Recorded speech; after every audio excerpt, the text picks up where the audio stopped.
Hi ho ho getters. Today we'll be doing a ranking of all 4 original Alien movies. Aliens 1979, Aliens, Aliens 3, Aliens Resurrection. Now, I know there's more, but I feel like those 4 are the core of the original series.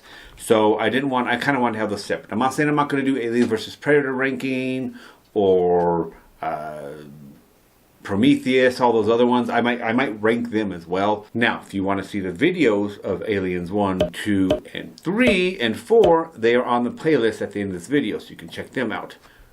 But without further ado, let's get into this ranking of Aliens 1 through 4. Die!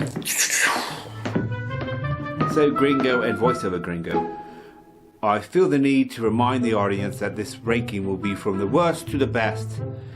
So, voiceover Gringo or VG, please begin. Thank you, Clemens. At number 4, Alien 3. Alien 3 was released in 1992. It was the first time that I noticed that they used CGI effects in the Alien series. And boy does it show.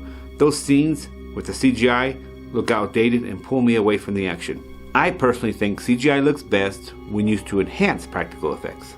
This movie is about Ripley and how she crashes on an old mining planet that has been converted into a prison colony.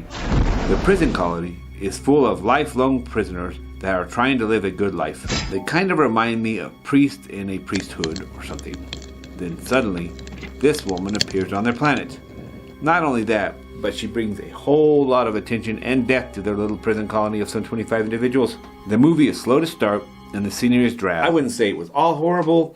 Aliens 3 has some unique things about it. I think they're trying to recapture the feeling of the original one. It was like limited people, limited weapons, having to use the environment to fight the alien. They kind of created that. It also showed how Ripley, on her holy quest with her core values of I will save the damn humans from themselves, was able to unite this group of people. We get to see that the xenomorph is not only how the xenomorph changes depending on who it's assimilating. We get to see it assimilate with a different creature. So that was kind of neat too. A little bit more detail on how the xenomorph works. At number 3 is Alien Resurrection or Alien 4. Number 3, we have Alien Resurrection. Why not just say 4? Who knows? Alien Resurrection or Alien 4 was released in 1997. It is unique in the sense that it has Ripley, the main character, but yet it does not.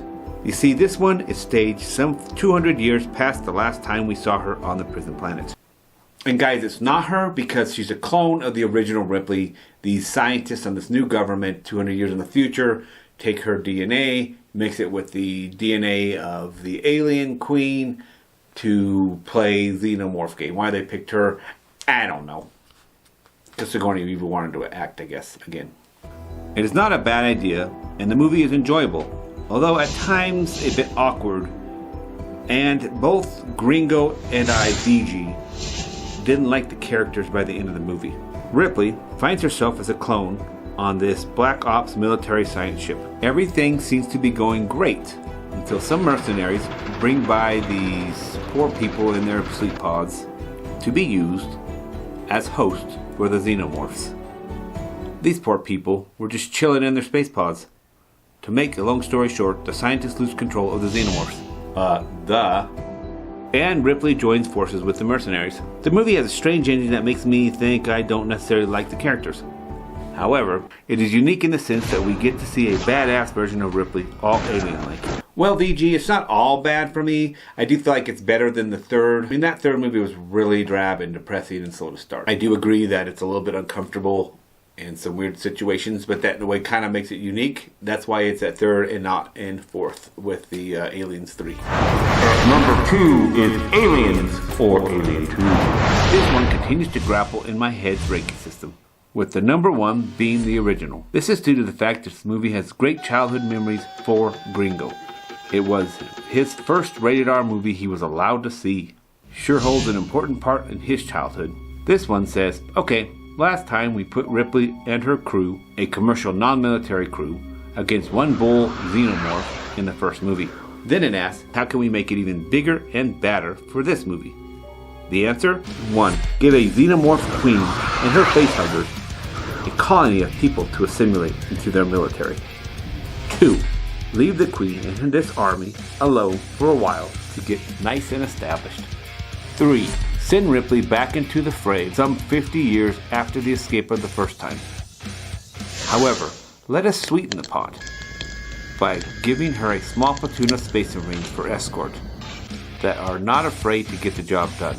What do you get? Well, much more bloodier and action-packed than the first one. This movie is awesome.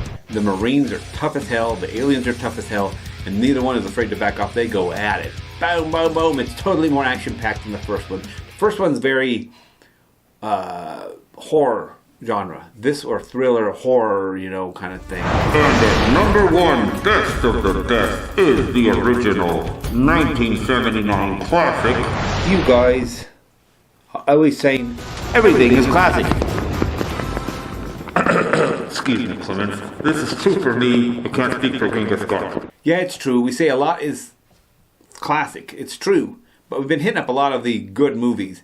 And to be honest with you, I just like it with Doris. This movie is the original of them all. It is the classic of the classics. What makes this movie unique is that the other movies in this series took a different route. They decided to be action horror. This one is a horror thriller suspense. Did I make that up? Anyways, it takes its time. It shows and does not tell.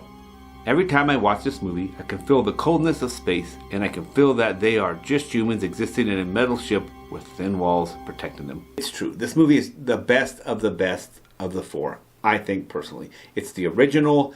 I think it's very Halloween in space. It's done really well. It's got that 70s show, not tell. It takes its time to tell its story. This one really does hold together well. It's still good. Honestly, 1979, and the effects are still super good. This one, you feel the coldness of space. You feel that they're in the middle of nowhere. You feel the limitations of humans in outer space and the time it takes to go from point A to point B and just to start life. You feel it. Oh yeah, that's why this is number 1. So guys, that was my ranking of all 4 Alien movies. I hope you enjoyed it. I hope you learned something from it. I hope you can take it away from this. And at least, at the very least, if you haven't seen any Aliens, go see Alien 1. Peace! Yeah, we...